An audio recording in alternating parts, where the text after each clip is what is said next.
All right. Hey, everybody. Listen, it's going to be one of those days. Okay. We got a hot mic, hot day. I got some hot takes. Dare I say, you've got a hot host. Oh, God, who's writing this? Let's get into it.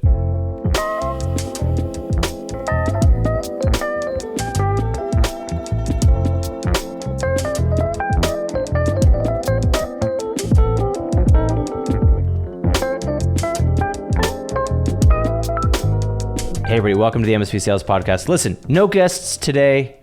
It's a BG exclusive. We're going to talk about something that I just recently experienced. And when I say recently, I mean 16 minutes ago. And it was the final nail in the coffin for me to go, I think I should just make a podcast about this. So let me tell you the story. You ready for the deets? I wanted to hire a creative, very high functioning, really a great pedigree. I had worked with this person previously several years ago, and I already know I like this person. I reached out to them and was like, hey, listen, I really want to work with you. I worked with you at that thing. Do you want to talk to me? I need somebody who's great at what they do. I want to talk to you. And took them a couple days. They got back to me and were like, hey, totally. Give me more details. I sent a calendar link. They booked a meeting. The meeting time just came and went. They did not arrive. I sent a LinkedIn DM. I sent an email, just very like, hey, we still on for today? Let me know if something changed. Or then an email 20 minutes into a 30-minute meeting going, obviously, hey, let me know if you still want to pursue this. It reminds me of the dozens of times that that's happened to me. And I'm not whining about, hey, you should be more, this isn't like, you should show up to your meetings, nothing like that. First of all, I was the customer. I was the prospect in this meeting. I wanted to hire this person.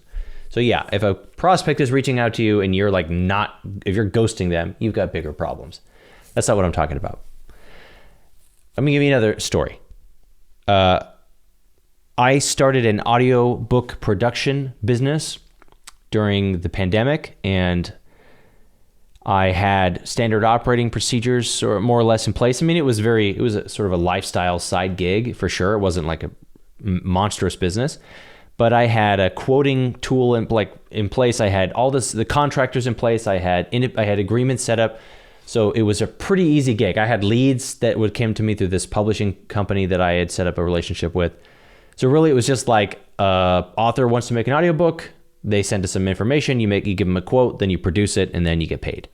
There was a couple that I knew, and they were, like many actors, always talking about how hard it was, and oh man, like it's so hard out here for an actor, and there's a lot of change happening in the pandemic, of course, for actors.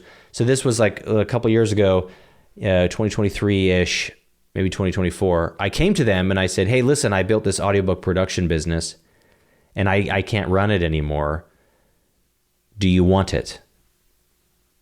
No money, no transaction, it's just yours. And I had been doing business, blah, blah, blah. It was very easy. It was like, literally, do you want this business? You can start working side projects, super flexible from anywhere right now. Do you want to do it? And they were like inquisitive and what's happening here, blah, blah, blah. Tell us more. We set a time to meet. They did not attend that meeting. And I don't know whether they were like, what's the catch? But like, I knew them, they knew me. It was just a really good offer, and they did not take it. They did not take the opportunity. So many of those times I've tried to hire somebody. I've tried to give away opportunities. I mean, I remember even when I did a lot of voiceover production, I was in this old Facebook group of some old actor friends of mine, and I was like, hey guys, I have a gig. I need a female voice actor like right away. Here's what it's paying. It was paying a very fair rate, and nobody responded. And one person was like, hey, by the way, everybody, this is real. He got me a job. And nobody responded. And you could see within the last week or two, people complaining about how hard it is to get jobs. And it leads me to think, like, especially in the creative world, I can sort of give them a little bit of the benefit of the doubt, because creatives are terrible business people. They don't want to do business. They don't want to write numbers. They don't want to look at spreadsheets. They just want to make pretty things. That's great. That's their job, their superpower. And as we all, like creatives, very common, they become terrible business people. They don't know how to quote, and everything is sort of anarchy because they're creatives and they don't know how to sort of capture lightning in a bottle and recreate it, on demand. But it's frustrating for myself, for example, in these instances as an employer, as somebody with an amazing opportunity for another person. There's no strings. It's very transparent. I have a good reputation. It's not like I'm coming at them all shady. And you offer somebody an opportunity and they just don't take it. They just say no, or they say nothing. They hide, they panic, whatever they do. And you got to ask yourself, why are you doing this? Why are you not taking the opportunities that are coming to you? And then second of all, you have to ask what is this why your life is so hard? Because opportunities come to you and you do not seize them? I think there's some chicken and the egg conversation we need to have here. But I want to unpack that. But before I do, let's pivot this example over. We're talking about creatives who suck at becoming business people because they're really they have a trade, a skill, they love it, they're passionate about it, and it doesn't really exactly have the same skill set as running a business where they deliver and sell that thing. Guess what, Mr. IT guy? You're the exact same scenario. You're an amazing IT guy. You started a business. Respectfully, you might have no idea how to run a business. Maybe you do. Maybe you're amazing. You know better than I do. I don't know who you are. But look, just because you're amazing at your trade doesn't mean you're good at your business. You know that. But listen to me. Don't make it harder than it needs to be. For heaven's sakes. There are opportunities that have come to you that you have probably completely overlooked. Look, these are just a couple examples from the last short period of my life, but I have dozens of those examples of times when I've tried to create something for somebody and they screwed it up. I have examples of being when I was younger, where acting opportunities would come to me and I would turn up my nose at them for God knows why. I had no money and it was well within my wheelhouse. But I had some excuse at the time. Usually it was like I was too lazy, to be completely honest. That's at least what it seemed on the surface. But you really you owe yourself to unpack this. We owe ourselves to unpack this a little bit, okay? I actually don't believe there's such thing as a lazy human being. I think only a human being that doesn't have the right cause. It's really, really hard for me to clean my house. I hate doing it, but I like having parties. So when I decide I'm having a party on Saturday, guess what I'm doing on Friday? I'm cleaning my house. No, I'm not cleaning my house. I'm preparing for the party. Because I had the right cause, my work ethic, it was suddenly there. I have no problem working and cleaning on a Friday night after work because I get to have all my buddies over in the morning or the next day. So this whole I was too late, I'm too lazy for anything. I don't buy that. I think lazy is a really convenient symptom for what it usually is, which is scared. I'm too scared. I'm scared of quoting that company because they're outside, because I don't know them and I'm worried about letting them down. I'm scared of quoting that business because they're a new industry and I'm not 100% sure I can deliver, or they're bigger than my last one, or they're more professional than average. Imposter syndrome sets in, all of these things, and completely cripples the opportunities that we've been begging God to send us. They show up, we waste them. We owe it to ourselves to have a serious conversation about this, okay? Now, this should be where my lawyer tells me, hey, Brian, remind everybody you're not a therapist, okay? Yeah, I call myself a sales therapist, and maybe rightfully so, but I'm not a therapist. I'm not a psychology expert. I dropped out of college, everybody, and I wasn't going to college for psychology. But what I can tell you is that I am a student of my own misfortunes. I'm a student of my own dumbassery, and I have squandered more opportunities than most people should ever squander in a lifetime, simply because I had a lot of issues with imposter syndrome, a lot of issues with it. You get a chance to write something amazing, you get writer's block. You have a chance to sell something to somebody, you don't show up, you underperform, you don't turn the quote in, you don't respond to the call, you don't answer the email, you leave them and you set a meeting and you ghost them, whatever it is. You sabotage it, you underprepare, fill in the blank.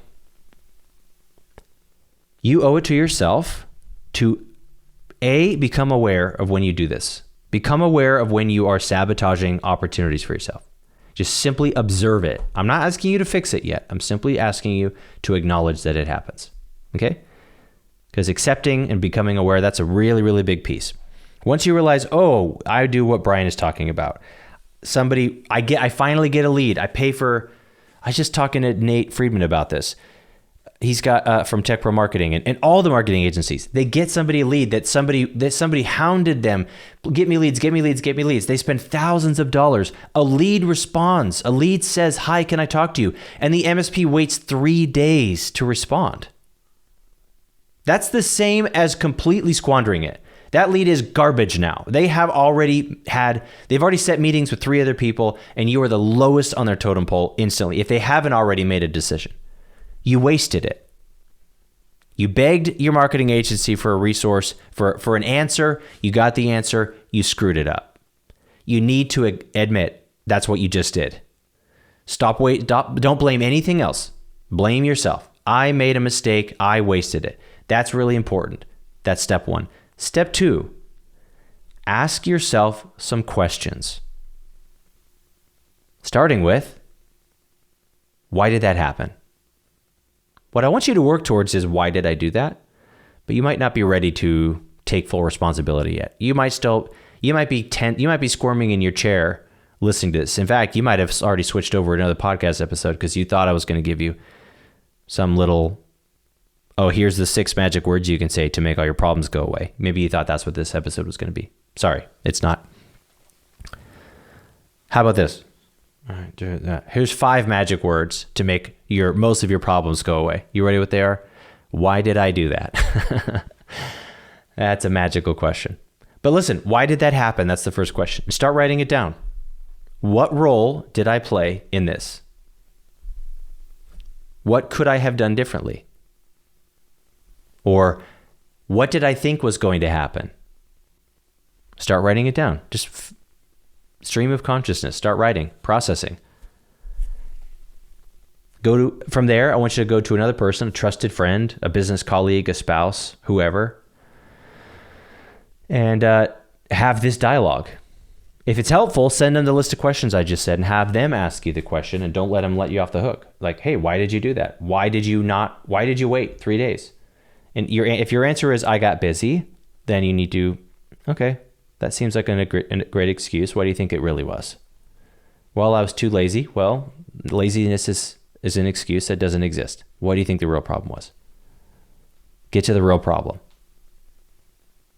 And that, my friends, is the secret to every drop of success I've ever had, is my bizarre willingness to have these kinds of conversations with myself. If you knew how unlikely it was for me to be successful with how many issues I had, like you would look at me differently. If you knew my whole story, if you knew what a freaking screw up I was when I started in sales at 18. I'm talking about like big opportunities where I could make $10,000, $20,000 in commission, and I would just kill the deal in the last meeting. I would just oversell or undersell on purpose. I'd show up late to stuff all the time.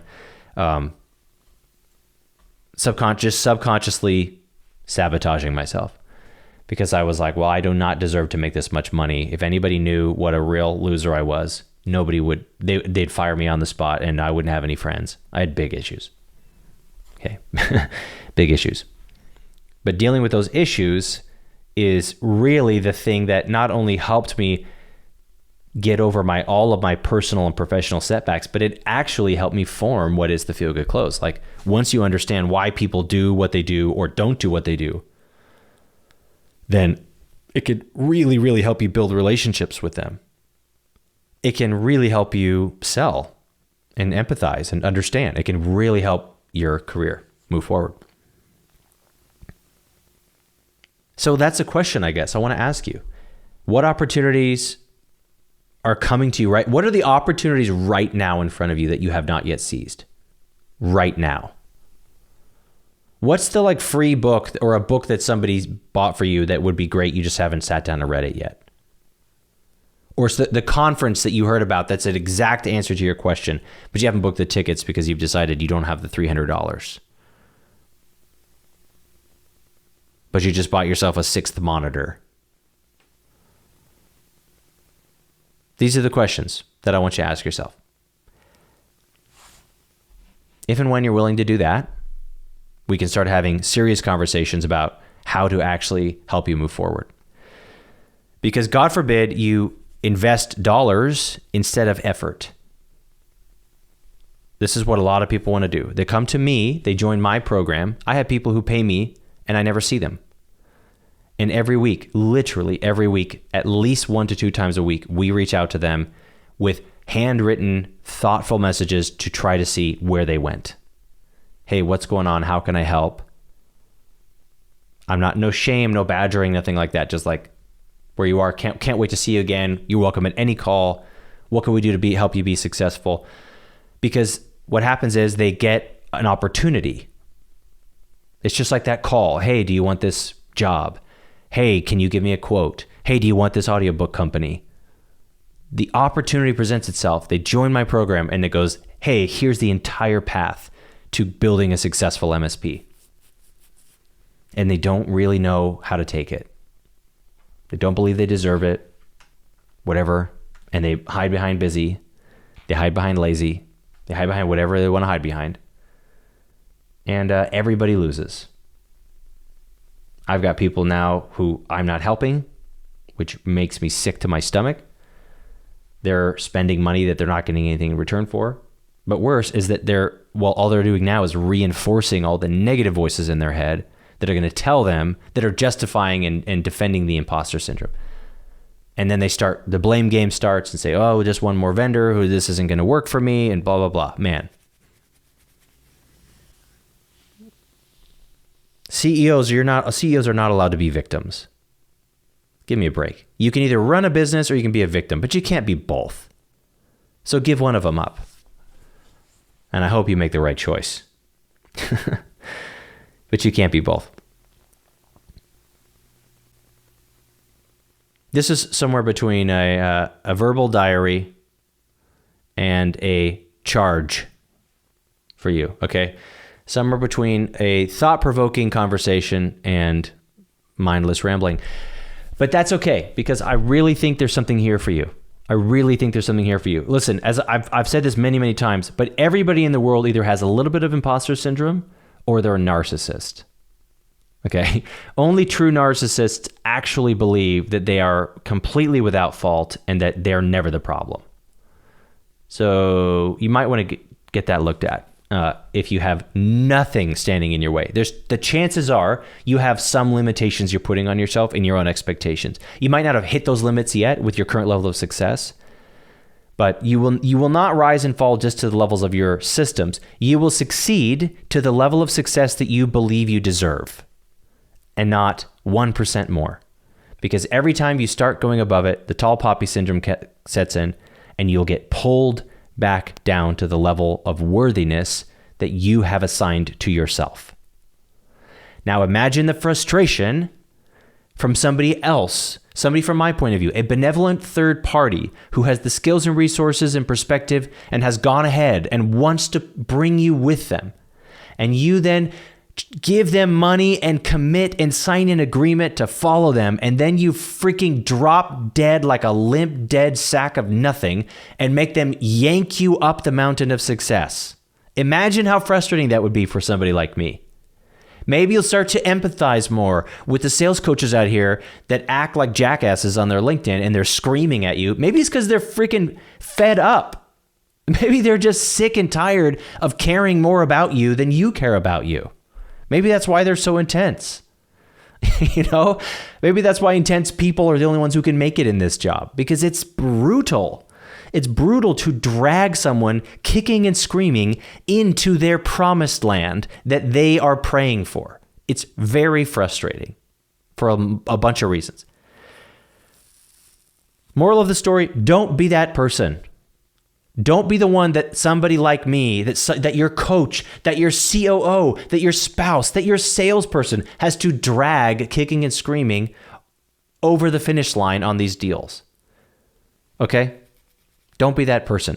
Do your work on you. Nobody else can do that inner work for you. Inner work is like cardio. You're the only person who can do it, and no amount of money can make it easier. Okay? You've got to do it the right way, but I promise you, if you just face some of those demons, I promise you, you will get a pound of results for every ounce of effort you put into this level. I hope this was motivating to you. I hope it was maybe a little scary to you. I hope that you feel a conviction inside of you to do something with this information. I hope that if nothing else, this becomes a cautionary tale and you're going to become more aware to make sure that you're not clubbing opportunities to death right before you and then whining that there aren't enough to go around. You know I love you. You know where to reach me. We'll see you on the next one.